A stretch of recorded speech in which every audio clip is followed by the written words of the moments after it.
नमस्कार दोस्तों, स्वागत है आपका आज के मुख्य समाचार में, जिसमें सबसे पहले बड़ी खबर में आपको बताएंगे कि पश्चिम बंगाल में लेफ्ट कांग्रेस का गठबंधन, किसका होगा फायदा, किसका बिगड़ेगा खेल। इसी के साथ दूसरी बड़ी खबर में जिक्र होगा कि अरुणाचल में भाजपा के रवैये का जवाब पश्चिम बंगाल में देगा जेडीयू, कल तक कर सकता है बड़ी घोषणा। और तीसरी बड़ी खबर में आपको बताएंगे कि 30 तारीख को ट्रैक्टर मार्च, 31 को लंगर, बातचीत के न्योते के बावजूद किसान आंदोलन में किसानों का प्रोटेस्ट रोड मैप तैयार। दोस्तों, हर एक खबर की गहराई में आपको ले जाएंगे, लेकिन उससे पहले अगर आप भी देश के किसानों के साथ खड़े हैं और अगर आपको भी ऐसा लगता है कि बंगाल चुनाव में भाजपा का सुपड़ा साफ होगा, तो आप अभी इस वीडियो को लाइक कीजिए और इस लाल बटन को दबा के इस चैनल को फ्री में सब्सक्राइब करके घंटी बजाकर कमेंट में लिखिए जय हिंद। दोस्तों, रुक करते हैं तमाम बड़ी खबरों की तरफ। लेफ्ट कांग्रेस का गठबंधन, किसका होगा फायदा, किसका बिगड़ेगा खेल। जी हां दोस्तों, विधानसभा चुनाव को लेकर पश्चिम बंगाल में राजनीतिक सरगर्मी बढ़ गई है। चुनाव को लेकर राज्य की सत्तारूढ़ पार्टी टीएमसी और बीजेपी आमने सामने है। टीएमसी सुप्रीमो ममता बनर्जी को अपनी कुर्सी बचाने की चुनौती है, तो बीजेपी बंगाल में पहली बार कमल खिलाने का लक्ष्य रखा है। इस बीच ही कांग्रेस और लेफ्ट ने चुनाव में गठबंधन का ऐलान कर दिया है। बीजेपी और टीएमसी के मुकाबले के बीच कांग्रेस और लेफ्ट के गठबंधन से विधानसभा चुनाव में अब मुकाबला त्रिकोणीय होने जा रहा है। यह मुकाबला टीएमसी, बीजेपी और लेफ्ट कांग्रेस गठबंधन के बीच होना लगभग तय है। साल 2011 में ममता बनर्जी ने लेफ्ट को सत्तायुक्त किया था और 34 वर्षों के लेफ्ट के लाल किले को ध्वस्त कर बंगाल में मां माटी मानुष की सरकार बनाई थी। हालांकि उस समय कांग्रेस और टीएमसी साथ में थे और उनका मुकाबला लेफ्ट के साथ था, लेकिन 2011 के चुनाव के बाद लेफ्ट और कांग्रेस लगातार हाशिए पर है और बंगाल में बीजेपी का उत्थान हो रहा है। बीजेपी, टीएमसी, कांग्रेस और लेफ्ट के लिए चुनौती बन गई है।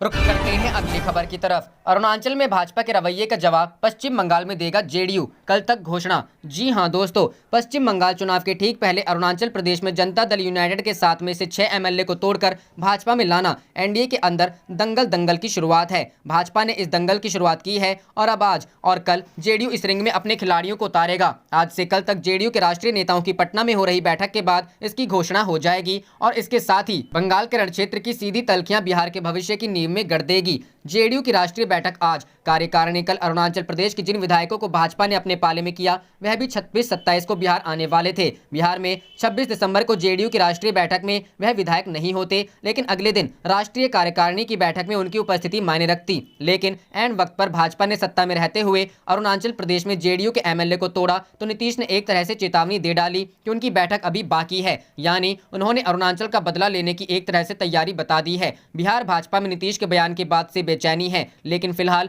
कोई कुछ बोलने को तैयार नहीं है। 2019 में केंद्र में एनडीए सरकार की वापसी के बाद जेडीयू को एक ही मंत्री पद देने की भाजपा की पेशकश और इस संख्या को बढ़ाने की जिद पूरी नहीं होने पर सरकार से बाहर रहने के नीतीश निश्चय का असर बिहार विधानसभा चुनाव 2020 में भी कहीं न दिख रहा था।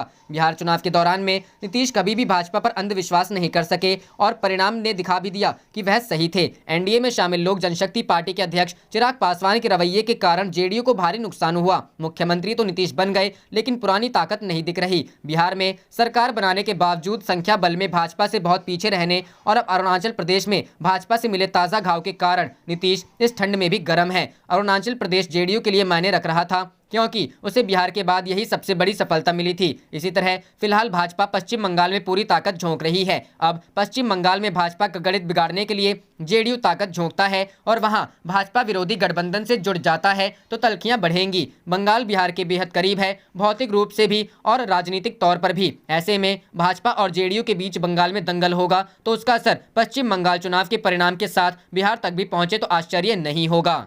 रुक करते हैं अगली खबर की तरफ। 30 को ट्रैक्टर मार्च, 31 को लंगर, बातचीत के न्योते के बावजूद किसानों का प्रोटेस्ट रोड मैप तैयार। जी हां दोस्तों, पिछले 32 दिनों से किसानों का घमासान सड़कों पर चल रहा है। किसान हर हाल में नए कृषि कानूनों को खत्म करवाना चाहते हैं, जबकि सरकार कानून में संशोधन को ही तैयार है। इस गतिरोध के बीच कम से कम किसान सरकार से बातचीत को तैयार हो गए हैं। अब किसान 29 दिसंबर को सरकार से बातचीत करने जाएंगे। बातचीत के लिए किसानों ने खींची लकीर। किसानों ने बातचीत के लिए हामी तो भर दी है, लेकिन उन्होंने अपनी लकीर भी खींच दी है। इस लकीर के आगे किसान नहीं जाएंगे, इसलिए किसान सरकार से 29 दिसंबर को बातचीत तो करेंगे, लेकिन केंद्र पर दबाव बनाने के लिए उन्होंने पूरे एक हफ्ते का विरोध प्रदर्शन का कार्यक्रम तैयार रखा है। 27 दिसंबर से 1 जनवरी तक के लिए किसानों का प्लान तैयार। अगर सरकार के साथ किसानों की बातचीत नाकाम रहती है, तो किसान नए साल में आंदोलन को अगले चरण में ले जाएंगे। फिलहाल हम आपको किसानों का आज से लेकर 1 जनवरी तक का कार्यक्रम बताते हैं। किसान नेता डॉक्टर दर्शन पाल ने बताया कि दिल्ली की सीमा पर बैठे किसान आज और कल यानी कि 27 और 28 दिसंबर को गुरु गोविंद सिंह के बेटे का शहीदी दिवस मनाएंगे।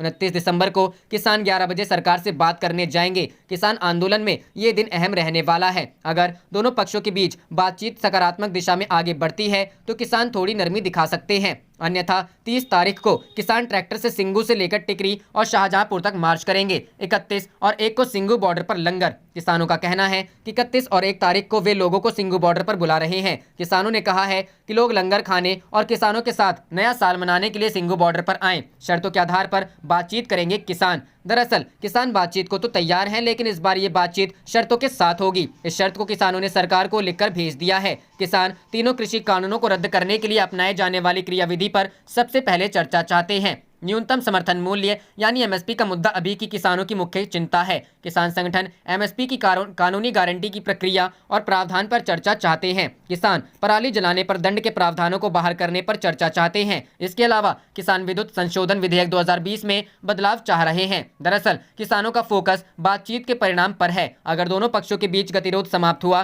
तब तो ठीक है, अन्यथा नए साल में किसान का आंदोलन और भी रफ्तार पकड़ सकता है। रुख करते हैं अगली खबर की तरफ। नीतीश के गिरते कद से जेडीयू में हड़कंप। एलजेपी का दावा, अरुणाचल की कहानी बिहार में दोहराई जाएगी। जी हां दोस्तों, नीतीश कुमार को अरुणाचल प्रदेश में झटका लगने के बाद अलग अलग राजनीतिक दलों की तरफ से प्रतिक्रियाएं सामने आ रही हैं। आरजेडी के बाद अब बीजेपी ने भी नीतीश कुमार को लगे इससे झटके पर तंज कसा है। बीजेपी नेता रामेश्वर चौरसिया ने कहा कि अरुणाचल प्रदेश में अगर पार्टी के 6 विधायक पाला बदलकर बीजेपी के साथ चले गए तो इसके लिए खुद नीतीश कुमार जिम्मेदार हैं। रामेश्वर चौरसिया ने कहा है कि नीतीश कुमार की पार्टी जनता दल यूनाइटेड बिहार चुनाव में तीसरे नंबर की पार्टी बन गई। नीतीश कुमार का दिन छोटा होता जा रहा है। ऐसे में उनकी पार्टी के नेता सुरक्षित भविष्य की तलाश में जुटे गए हैं। बीजेपी से विधायक रह चुके रामेश्वर चौरसिया ने विधानसभा चुनाव के ठीक पहले लोक जनशक्ति पार्टी का दामन थाम लिया था। उन्होंने विधानसभा का चुनाव भी लोजपा के टिकट पर लड़ा और अब उनके निशाने पर लगातार नीतीश कुमार हैं। चौरसिया ने कहा कि जो घटना अरुणाचल प्रदेश में हुई वही कहानी बिहार में दोहराई जाएगी। रामेश्वर ने कहा है कि नीतीश कुमार ने अपनी पार्टी को वन मैन शो बनाकर रखा हुआ है। उनका वही हाल होने जा रहा है जो आंध्र प्रदेश में चंद्रबाबू नायडू का हुआ। नीतीश कुमार के गिरते कद के कारण अब उनकी पार्टी के नेता सुरक्षित भविष्य की तलाश में बीजेपी का रुख कर रहे हैं और बिहार में भी अब जेडीयू के विधायक बीजेपी में जाते नजर आएंगे। रमेश ने दावा किया है कि बिहार में जनता दल यूनाइटेड बेहद जल्द टूट जाएगी। रुख करते हैं अगली खबर की तरफ। बीजेपी की नीयत पर जेडीयू ने खड़ा किया सवाल। त्यागी बोले, अरुणाचल में भाजपा ने दोस्ती नहीं निभाई। जी हां दोस्तों, अरुणाचल प्रदेश में भारतीय जनता पार्टी की तरफ से जेडीयू के 6 विधायकों को अपने दल में शामिल कराए जाने के बाद अब बीजेपी और जेडीयू के बीच रिश्ते बिगड़ सकते हैं। हालांकि मुख्यमंत्री नीतीश कुमार ने इस मामले पर शुक्रवार को ज्यादा कुछ बोलने से परहेज किया, लेकिन अब जेडीयू के राष्ट्रीय प्रवक्ता केसी त्यागी ने बीजेपी की दोस्ती पर सवाल खड़े कर दिए हैं। त्यागी ने कहा है कि बीजेपी ने जिस तरह अरुणाचल में काम किया है वह दोस्ती की नीयत पर सवाल खड़ा करता है। दोस्ती में ऐसा नहीं होता। फर्स्ट बिहार से बातचीत में केसी त्यागी ने कहा है कि अरुणाचल प्रदेश में बीजेपी सत्ताधारी दल है और जनता दल यूनाइटेड वहां मुख्य विपक्षी दल की भूमिका में। ऐसे में बीजेपी के लिए कंफर्ट स्थिति नहीं हो सकती। बावजूद इसके बीजेपी ने किन परिस्थितियों में जेडीयू के विधायकों को अपने दल में शामिल कराया, यह सवाल खड़ा करता है। त्यागी ने कहा कि दोस्ती में ऐसी बातें नहीं होती, खासतौर पर ऐसे दौर में जब एनडीए के अंदर जनता दल यूनाइटेड बीजेपी की सबसे मजबूत और भरोसेमंद सहयोगी पार्टी है। बैठक में उठेगा मुद्दा। त्यागी ने कहा है कि यह मामला आज शाम जेडीयू के राष्ट्रीय पदाधिकारियों की बैठक में होगा। रुख करते हैं अगली खबर की तरफ। नीतीश की बेबसी पर आरजेडी, कांग्रेस को आया तरस। कहा, आत्मनिर्भर बीजेपी से बचकर रहे बिहार के मुख्यमंत्री। जी हां दोस्तों, अरुणाचल प्रदेश में अपने 6 विधायकों को खोने वाले नीतीश कुमार पर कांग्रेस और आरजेडी को तरस आ रहा है। दोनों पार्टियों ने आज नीतीश कुमार का जमकर मजाक उड़ाया। कांग्रेस ने नीतीश कुमार को आत्मनिर्भर बीजेपी से बचकर रहने की खास नसीहत दी है। कांग्रेस संसदीय दल के नेता ने चिताया। कांग्रेस संसदीय दल के नेता अधीर रंजन चौधरी ने नीतीश कुमार को नसीहत देते हुए कई ट्वीट किए हैं। अधीर रंजन चौधरी ने अरुणाचल प्रदेश में हुए सियासी घटनाक्रम में एक के बाद एक 3 ट्वीट किए हैं। अपने ट्वीट में अधीर रंजन चौधरी ने लिखा कि प्रिय नीतीश कुमार जी, बीजेपी से सावधान रहें। वो उत्तर पूर्वी क्षेत्र के कुख्यात जंगली जानवरों के शिकारियों की तरह अवैध रूप से शिकार करने में निपुण और अत्यधिक कुशल हैं। विपक्ष पार्टियों से संपर्क में रहे नीतीश। अधीर रंजन चौधरी ने अरुणाचल प्रदेश जैसे वाकये से बिहार में बचने के लिए विपक्षी पार्टियों से संपर्क में भी रहने को कहा है। कांग्रेस संसदीय दल के नेता ने इशारों में नीतीश को राजद कांग्रेस के साथ आने का आमंत्रण भी दे दिया है। कांग्रेस के ऐसे बयान से नीतीश कुमार को बीजेपी पर प्रेशर बनाने में मदद मिल सकती है। राजद ने कहा नीतीश पर तरस आता है। उधर आरजेडी के प्रवक्ता और सांसद मनोज झा ने कहा कि उन्हें नीतीश कुमार की बेबसी पर तरस आ रहा है। उनकी पार्टी के 6 विधायकों को उनके गठबंधन सहयोगी बीजेपी ने अपनी पार्टी में विलय करा लिया और नीतीश जी विरोध में एक शब्द नहीं बोल पा रहे हैं। ऐसे राजनेता पर सिर्फ तरस ही आ सकता है। मनोज झा ने कहा कि नीतीश जी अभी भी सत्ता मोह त्याग कर बीजेपी को जवाब दें। जाने से पहले आप इस वीडियो को लाइक कीजिए और इस लाल बटन को दबा के इस चैनल को फ्री में सब्सक्राइब करके घंटी बजा लीजिए। आप देख रहे थे आपका अपना चैनल धड़ाधड़ न्यूज। जय हिंद, जय भारत।